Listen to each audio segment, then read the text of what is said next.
Olá pessoal, bem-vindos a mais um vídeo. Hoje nós vamos falar sobre cemitério de aviões. Porque afinal de contas, os aviões quando eles são construídos, eles têm uma determinada expectativa de vida. Seja porque acaba ficando mais caro de manter ou porque novas tecnologias chegam.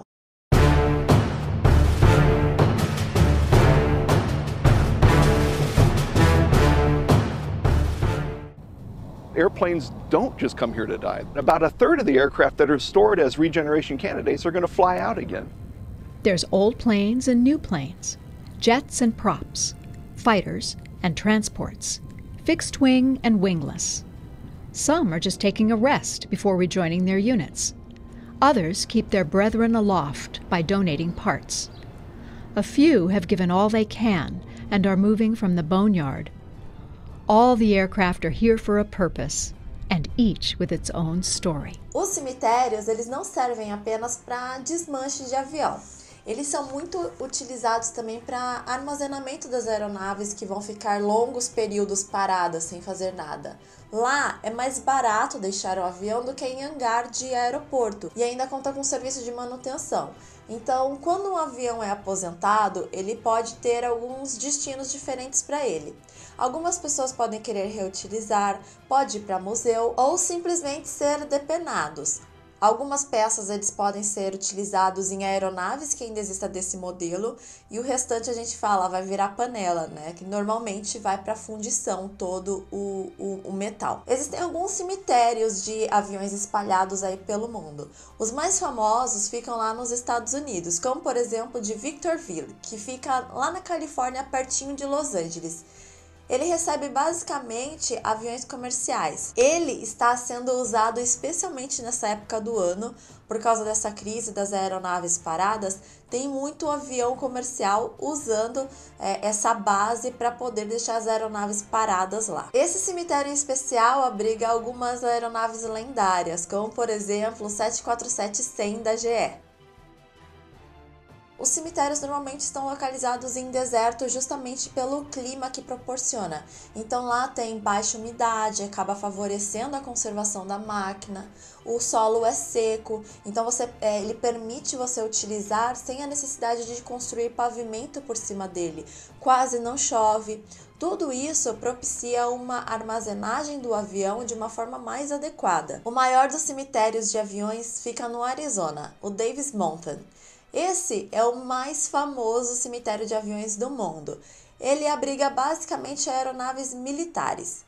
A história dele é a seguinte: em 1945, quando acabou a Segunda Guerra Mundial, milhares de equipamentos caíram em desuso e surgiu a questão do que vai ser deles, qual vai ser o destino dessas máquinas. Diversas bases aéreas tinham sido construídas até então por causa da guerra. Uma delas foi a de Davis Mountain, em 25. O lugar passou então a servir de cemitério de aeronaves. Esse foi o destino que acharam para aquela base e para as máquinas que ficariam paradas. Ao redor da base, conforme isso foi acontecendo, foram chegando empresas de reciclagem, justamente para aproveitar essa oportunidade que estava surgindo ali. Foi feito também um museu que pode ser visitado e inclui um passeio de ônibus ali pelo cemitério. Algumas partes são restritas, mas outras você pode visitar com ônibus. Esse cemitério pertence ao governo dos Estados Unidos. Tem quase 12 quilômetros quadrados. Abriga uma média de 4.500 aeronaves por ano e a circulação gira em torno de 300 aeronaves chegando. Dessas, 100 voltam a voar e 200 são desmanchadas. Mas, no fim das contas, esse acabou sendo um bom negócio para o governo. Para cada dólar gasto, ele recupera 11 com a reutilização de peças ou a venda para o mercado. Os Estados Unidos que determinam quais são os equipamentos e peças que podem ser revendidos e para quem, já que se trata de um material militar. Recentemente, inclusive, foram destruídos os F-14 Tomcat, porque os americanos eles estavam preocupados com a venda de componentes dessa aeronave para o mercado negro do Irã, das Forças Armadas do Irã. O Departamento de Defesa dos Estados Unidos, então, ordenou a destruição total, inclusive confiscou algumas máquinas que estavam em museu. Uma área tão grande e tantos aviões assim sendo recebidos, foi necessária uma organização. As aeronaves elas são separadas então em 4 grupos. O primeiro grupo é de aeronaves que vão ser armazenadas por longo prazo, mas que vão voltar a voar. O segundo grupo de aeronaves que serão desmontadas e as peças vão ser reutilizadas. O terceiro são de aeronaves que vão ser armazenadas por um prazo curto e depois vão voltar a voar. E o quarto são de aviões que vão servir para revenda, seja o avião inteiro ou em partes. Essa separação existe porque existem diversos cuidados que têm que ser tomados com aeronaves que vão voltar ao serviço. Eles retiram todo o armamento e o aviônico, que são restritos das Forças Armadas, retiram o combustível, fazem uma proteção ali no tanque com óleo e selam a aeronave toda, protegendo ela contra a entrada de poeira, luz e contra a alta temperatura do deserto. Fora tudo isso, as aeronaves que vão voltar a voar, elas recebem um serviço de manutenção recorrente, inclusive o acionamento dos motores de tempos em tempos, que é necessário para manter o motor funcionando de uma forma adequada. The aircraft here are under the care of hundreds of mechanics, engineers, technicians, and support staff of the 309th. And it's not a coincidence that they are here in the Sonoran Desert. The Boneyard was established in 1947. It was picked primarily for 2 reasons. The climate is the first one. As you can imagine, storing all this metal, you want a dry climate so it doesn't corrode. The second reason is because of the ground, and that helps us stabilize the aircraft so that we don't have to put down concrete or any other kind of structure, and we can just roll the aircraft onto the ground.